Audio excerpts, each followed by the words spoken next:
नमस्कार, बहुत बहुत स्वागत है राजस्थान के हमारे इस खास बुलेटिन में। मैं हूं आपके साथ दिव्या सिंह। खबरों की शुरुआत करेंगे, लेकिन उससे पहले नजर इस वक्त की सुर्खियों पर।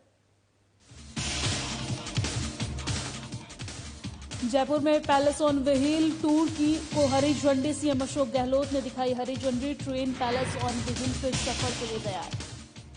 राजस्थान सीमेंट का आज हुआ समापन। 11 लाख करोड़ के एमओयू किए गए साइन। राजस्थान में रिफाइनरी का होगा बड़ा प्रोजेक्ट।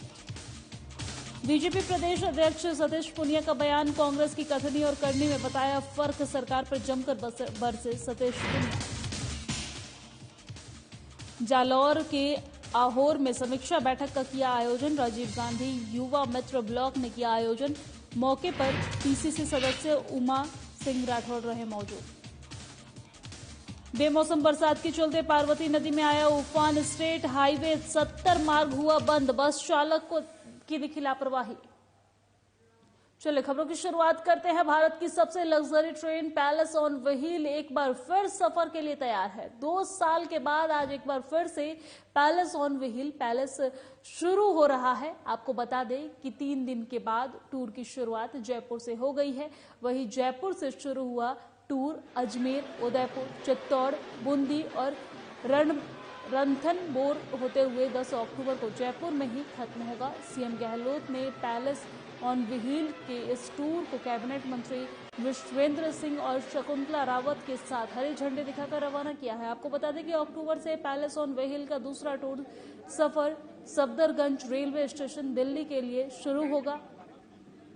वही पैलेस ऑन व्हील में फेम टूर में राजस्थान इन्वेस्टमेंट समिट में आने वाले कुछ events, investors, tour operators, travel agent, पर्यटन मंत्री विजेंद्र सिंह, आरटीडीसी चेयरमैन धर्मेंद्र राठौड़ ने चुनिंदा लोगों को शामिल हुए हैं। वहीं इसके बाद 12 अक्टूबर को मुख्यमंत्री अशोक गहलोत शाही ट्रेन को दिल्ली के लिए रवाना करेंगे और इस टूर के लिए अब तक करीब 40 यात्रियों ने टिकट बुक करवा लिया है। और इसके बाद शाही ट्रेन का दूसरा ट्रिप 19 अक्टूबर 26 अक्टूबर को शुरू होगा।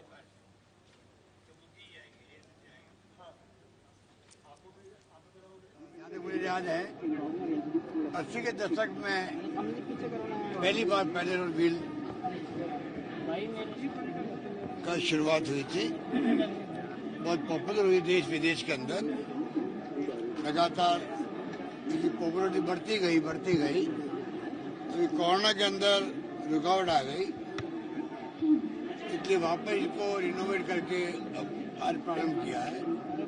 इसलिए मुबारक मौका है। मैं तमाम यात्रियों को जो गए हैं उन सबको मैं बधाई देता हूँ, मेरी शुभकामनाएं देता हूँ, क्योंकि आप जानते हैं कि राजस्थान सरकार टूरिज्म को लेकर बहुत ही अग्रेसिव है। हम लोगों ने पिछले बजट में 500 करोड़, इस बार बजट आया 22-23 का 1000 करोड़ रखे हैं। इंफ्रास्ट्रक्चर भी हो, उसके अंदर मार्केटिंग भी हो। इस प्रकार से बड़े रूप के अंदर हम लोगों ने टूरिज्म को बूस्ट करने की बात की है। टूरिज्म पॉलिसी नई आई है और पहली बार जो 30-40 साल मांग थी।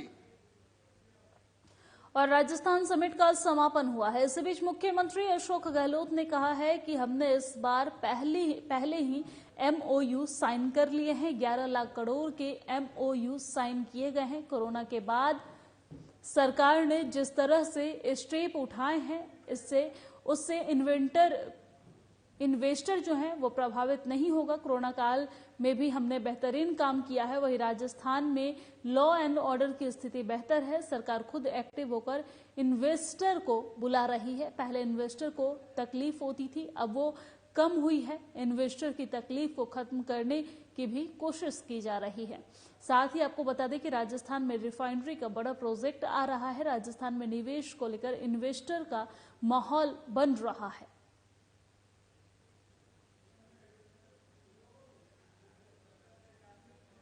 रिफाइनरी पेट्रोकेमिकल आ रहा है, वो बहुत बड़ा प्रोजेक्ट है।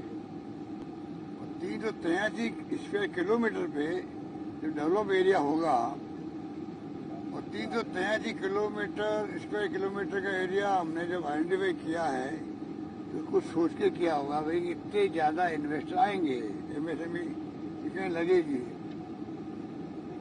प्लास्टिक आधारित लगेगी, पॉलीमर आधारित लगेगी, तो मैं समझता हूँ कि टोटलिटी के अंदर एक माहौल राजस्थान बनता जा रहा है। फिर तेल निकल चुका है राजस्थान के अंदर, हर सेक्टर के अंदर मैं समझता हूँ कि बढ़ावा दिया जा रहा है। इसलिए उम्मीद है कि इस बार सोलर के अंदर बहुत लोग आ रहे हैं, हर क्षेत्र में लोग आ रहे हैं इन्वेस्टर, और आने वाले वक्त में रोजगार बढ़ेंगी राजस्थान में, मेरा मानना है। बड़ा आयोजन, क्योंकि सरकार करीब 3.25 लाख और 55,000 के लगभग नौकरी दे रही है। तो सरकार की एक सीमा होती है, ये भी रिकॉर्ड होगा मेरे ख्याल है, 3,55,000 नौकरी देने का। और जयपुर से बीजेपी प्रदेश अध्यक्ष सतीश पूनिया का बयान सामने आया है। पूनिया ने कहा है कि कांग्रेस की सियासत यू टर्न की कथनी और करनी में यू टर्न की जो कथनी और करनी है उसमें फर्क है। राहुल गांधी अडानी, अंबानी और केंद्र सरकार पर सवाल खड़े करते हैं, लेकिन राजस्थान का दृश्य अलग है। अडानी के लिए मुख्यमंत्री रेड कारपेट बिछाते हैं क्योंकि अडानी यहां पर निवेश को लेकर आ रहे हैं, लेकिन कांग्रेस का आलाकमान इसके विपरीत चल रहा है। कांग्रेस के आलाकमान और राजस्थान के मुख्यमंत्री के कहने और करने में फर्क है, जिसके चलते राजस्थान के लोग अपने आप को ठगा हुआ महसूस कर रहे हैं। क्या कुछ कहा है प्रदेश अध्यक्ष सतीश पूनिया ने, आप भी सुनिए।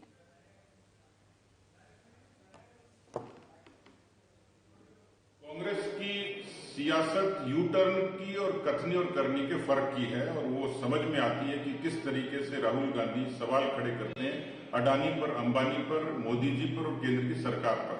कभी उनको डबल ए वेरिएंट कहते हैं, लेकिन राजस्थान का दृश्य बिल्कुल विपरीत है। वही अशोक गहलोत जी अडानी के लिए रेड कारपेट बिछाते हैं क्योंकि अडानी राजस्थान में निवेश लेकर आ रहे हैं। इसलिए आज अडानी उनके लिए इतने महत्वपूर्ण हो गए और उनके आलाकमान उसके विपरीत चलता है। यही कांग्रेस की कथनी और करनी का फर्क है। मुझे लगता है कि कांग्रेस के आलाकमान और प्रदेश के बीच कथनी और करनी के फर्क ने राजस्थान की जनता को ठगा है, राजस्थान के लोगों के साथ वादा खिलाफी की है, और इस तरीके की सियासत करके वो केंद्र की सरकार को बदनाम करने की बेबुनियाद कोशिश करते हैं। कांग्रेस की सियासत।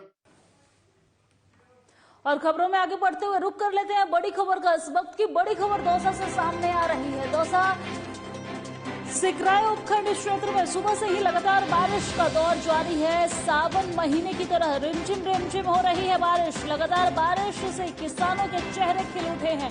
किसानों द्वारा बुआई की जा रही है। रबी की फसल चने, सरसों के लिए बारिश जो है वो लाभदायक है। बारिश से स्कूली बच्चे और राहगीरों को यातायात में परेशानियों का सामना करना पड़ रहा है। लगातार बारिश से तापमान में भी गिरावट आया है। मौसम जो है वो ठंडा हुआ है। बड़ी खबर आपको दौसा से बता रहे हैं, जहां सिकराय उपखंड क्षेत्र में सुबह से ही लगातार बारिश हो रही है। बारिश का दौर जारी है। सावन महीने की तरह रिमझिम ये बारिश हो रही है। लगातार बारिश होने से किसानों के चेहरे एक बार फिर से खिल उठे हैं। किसानों द्वारा बुआई की जा रही है रबी की फसल में चना, सरसों के लिए ये जो बारिश है वो लाभदायक साबित होता दिख रहा है। बारिश से स्कूली बच्चे और राहगीरों को यातायात में परेशानियों का सामना करना पड़ रहा है। हालांकि इससे किसानों को काफी लाभ होने वाला है। लगातार बारिश की वजह से तापमान में गिरावट भी दर्ज किया जा रहा है। बड़ी खबर दौसा से आपके टीवी स्क्रीन पे है।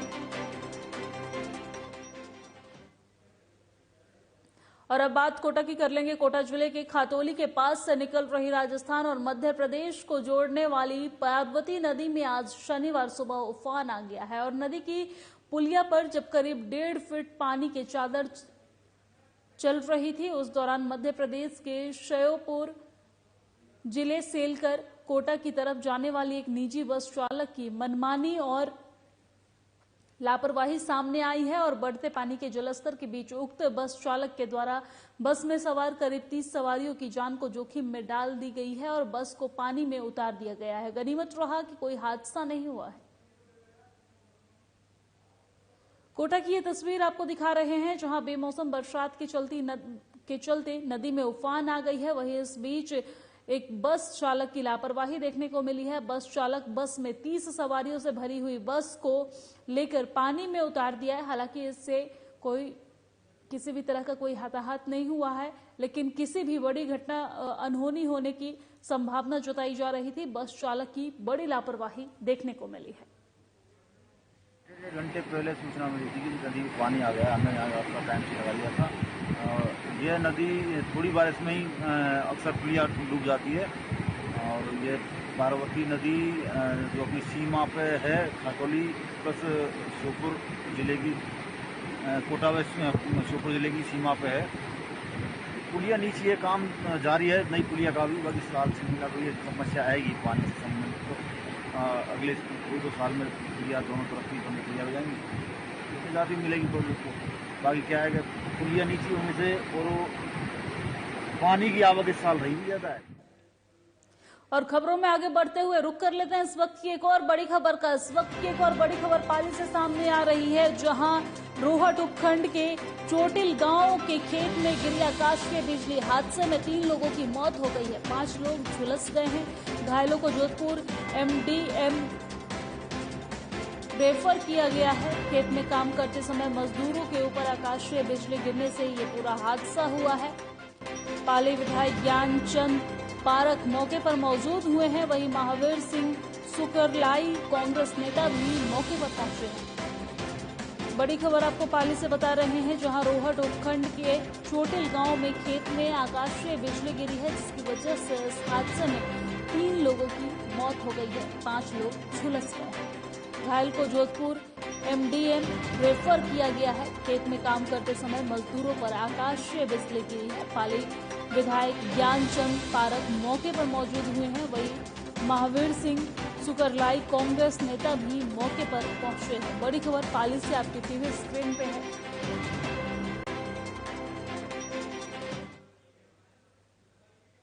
और लालसोट विधानसभा क्षेत्र की रामगढ़ पचवारा तहसील के हमीरपुरा गांव में खसरा नंबर 71 गैर मुमकिन रास्ते को राजस्व टीम द्वारा नायब तहसीलदार रोहित मीना के नेतृत्व में अतिक्रमण हटाकर रास्ता खुलवाया गया है। वहीं तहसीलदार अमितेश कुमार मीना ने बताया है कि ये प्रकरण जिला कलेक्टर दौसा द्वारा 1 साल से विशेष स्टार मार्क कर रखा गया था। आपको बता दें कि गैर मुमकिन रास्ते की कुल लंबाई लगभग 700 मीटर थी, जिसे पड़ोसी खातेदारों ने मेडबंदी कर सकरा कर रखा था। लगभग 25 से 30 सालों से इस सकरे रास्ते पर केवल पैदल ही निकलना संभव था। वही कार्रवाई के दौरान प्रशासन को काफी विरोध का सामना करना पड़ा है और बार बार मशीन रोकने का भी प्रयास किया गया है, लेकिन राजस्व टीम ने पुलिस जब्ते की सहायता से अतिक्रमण हटवाकर बंद रास्ते को खुलवाया है।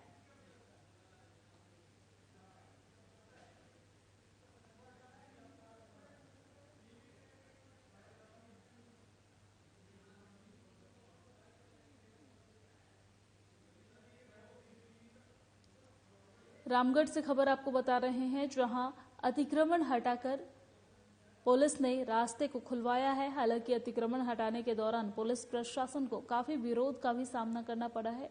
स्थानीय निवासी ग्रामीण के द्वारा इसका विरोध किया गया है, लेकिन पुलिस प्रशासन विरोध करने के बावजूद भी अतिक्रमण हटाकर रास्ते को खुलवाया है। काफी सालों से इस रास्ते में सिर्फ पैदल चलने का ही रास्ता था, सकरे रास्ता था, जिसे पुलिस प्रशासन के द्वारा अब रास्ता बनाया गया है। तस्वीरें टीवी स्क्रीन पे देख सकते हैं। पुलिस प्रशासन जो है वो अतिक्रमण को हटवाते नजर आ रहे हैं।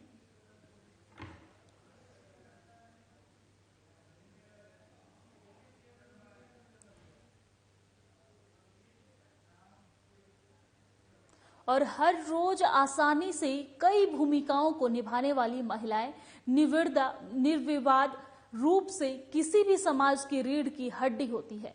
प्रेमी युक्त बेटियां, माताओं, सक्षम सहकर्मियों और कई अन्य भूमिका में वो हमारे चारों तरफ रहा करती हैं। महिलाएं बिना किसी दोष और कृपा के साथ अहम भूमिका निभाती है और ऐसी ही एक महिला से आज हम आपको घर की बेटी लक्ष्मी में मिलवा रहे हैं।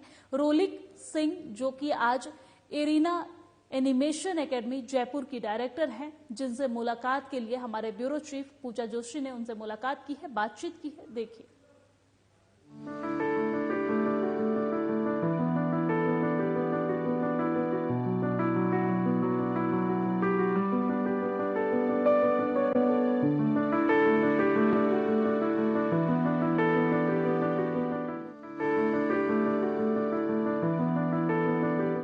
हमारे आसपास महिलाएं सहृदय बेटियां, संवेदनशील माताएं, सक्षम सहयोगी और अन्य कई भूमिकाओं को बड़ी कुशलता और सौम्यता से निभा रही हैं। लेकिन आज भी दुनिया के कई हिस्सों में समाज उनकी भूमिका को नजरअंदाज करता है। इसके चलते महिलाओं को बड़े पैमाने पर असमानता, उत्पीड़न, वित्तीय निर्भरता और अन्य सामाजिक बुराइयों का खामियाजा भुगतना पड़ता है। नमस्कार। नमस्कार। हमारे खास कार्यक्रम में आपका बहुत बहुत स्वागत है। Thank you so much. मेरा आपसे पहला सवाल ये है कि शुरुआत दौर में आपकी जिंदगी कैसी रही और इस बीच आपको किन किन चुनौतियों का सामना करना पड़ा, और शुरुआत दौर के बारे में हमसे साझा करें। जी बिल्कुल। हर फीमेल के लिए शुरुआती स्थितियां थोड़ी सी मुश्किल होती हैं आज भी, लेकिन मैंने आफ्टर 12th जनरल एजुकेशंस को थोड़ा अवॉइड किया। मतलब मुझे बेसिक पढ़ाई नहीं करनी थी, तो मैंने कुछ क्रिएटिव फील्ड को चूज करने के लिए कमर्शियल आर्ट में अपना डिप्लोमा कंप्लीट किया। और उस समय जब कंप्यूटर्स अपने यहाँ पर आया ही था इंडिया के अंदर, उस टाइम पर मैंने 1999-2000 में एनिमेशन एंड डिजाइनिंग के सब्जेक्ट्स को चूज किया और अपनी एजुकेशन को स्टार्ट किया। उसके बाद थोड़ा सा टफ रहा मार्केट के अंदर, being a female, animation creative field में अपने आप को स्टैब्लिश करना। बट फिर भी अपनी डिजाइनिंग स्किल्स के ऊपर, अपनी क्रिएटिविटी के बेस पर मैंने बहुत जल्दी अपना मुकाम कायम करा और कंपनीज में एज अ सीनियर डिजाइनर मैं काम कर रही थी। बट हर एक फीमेल की लाइफ में ना एक टर्निंग पॉइंट आता है, वो होता है वेडिंग। सो जब शादी का टाइम आया तो मुझे ऐसा लगा कि जो स्टूडियोज हैं वहाँ पर टाइम लिमिट्स नहीं होती है, and after marriage may be possible मैं इन सब चीज़ों को फैमिली के साथ साथ मैनेज करना लिटिल बिट डिफिकल्ट। सो मैंने उस समय अरीना एनिमेशन को ज्वाइन किया एज अ फैकल्टी मेंबर, क्योंकि मुझे अपनी आर्ट फील्ड से बहुत प्यार था। मैं अपनी इस डिजाइनिंग फील्ड को छोड़ना नहीं चाह रही थी। अरीना एनिमेशन मैंने आज से 19 साल पहले एज अ फैकल्टी ज्वाइन किया। अपॉर्चुनिटीज आई, उनको मैंने लिया एज अ चैलेंज फॉर्म में कि मेरा ऐसा मानना है पर्सनली कि हर एक की लाइफ में एक बार किस्मत डोर जरूर नॉक करती है। ये हमारे ऊपर होता है कि हम उसे ओपन कर रहे हैं या डर के पीछे हट रहे हैं। सो आई ऑलवेज टेक अपॉर्चुनिटीज को एज अ चैलेंज फॉर्म में मैंने चैलेंज की तरीके से लिया और आगे बढ़ती गई।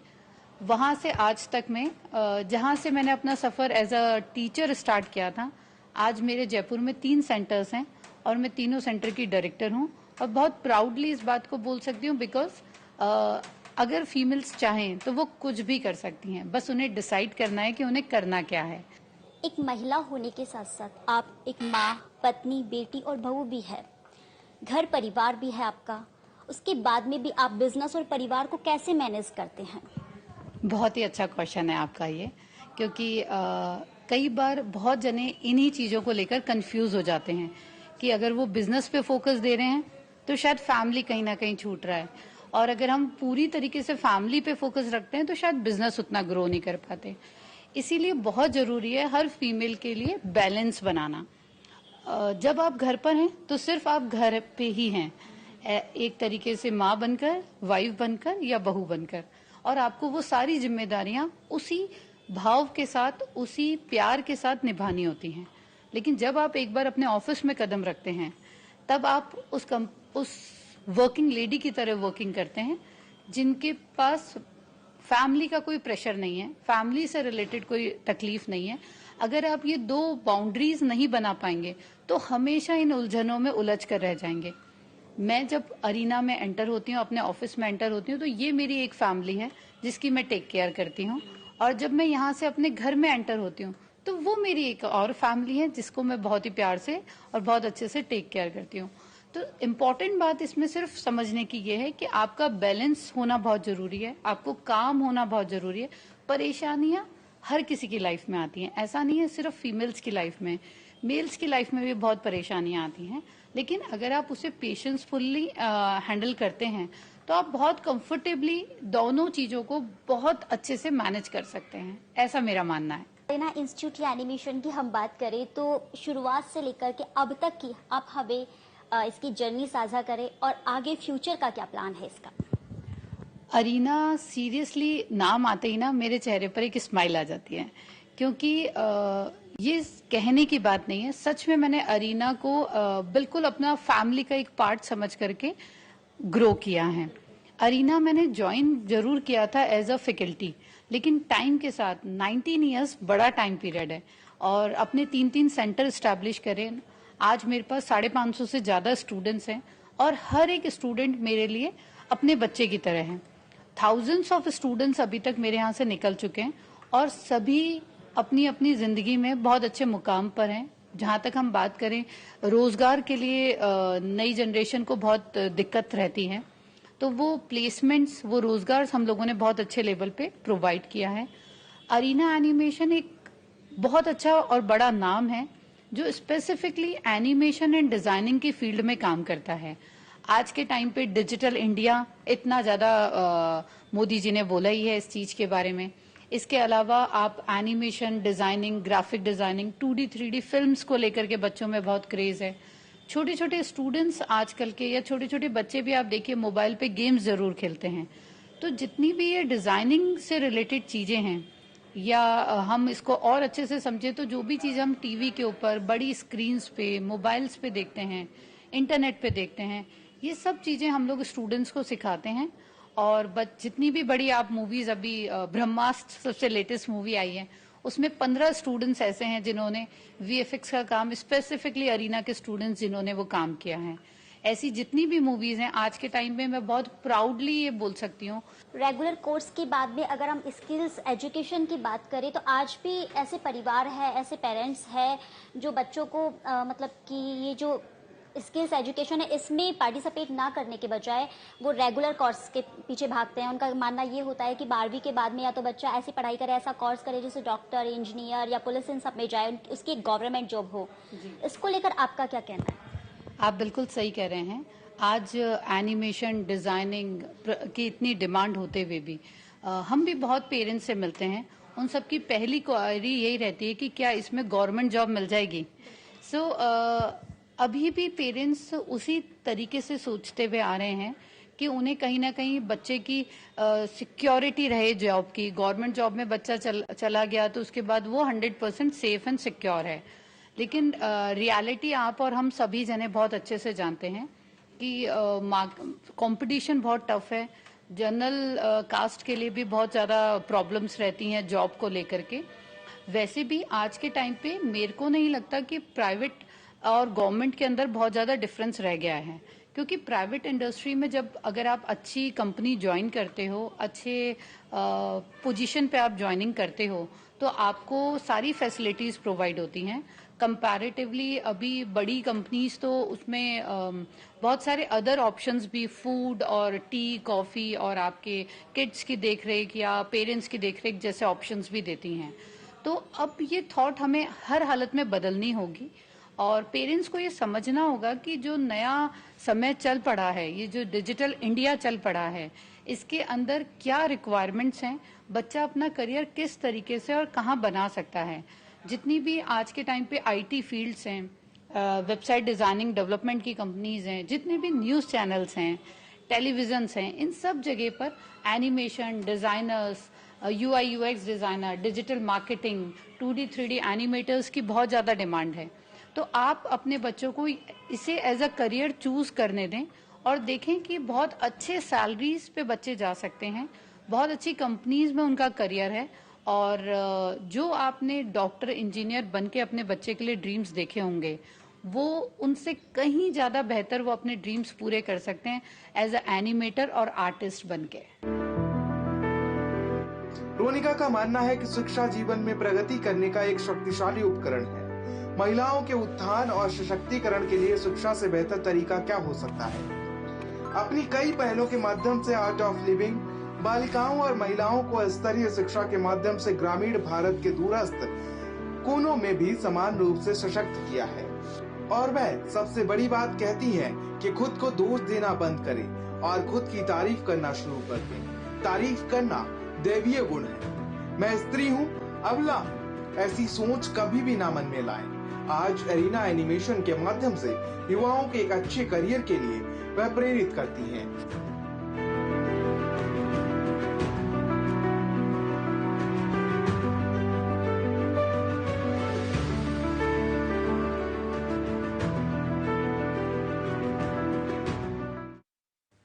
और मेरे साथ राजस्थान की फिलहाल बुलेटिन में फिलहाल इतना ही। मुझे दीजिए इजाजत, नमस्कार।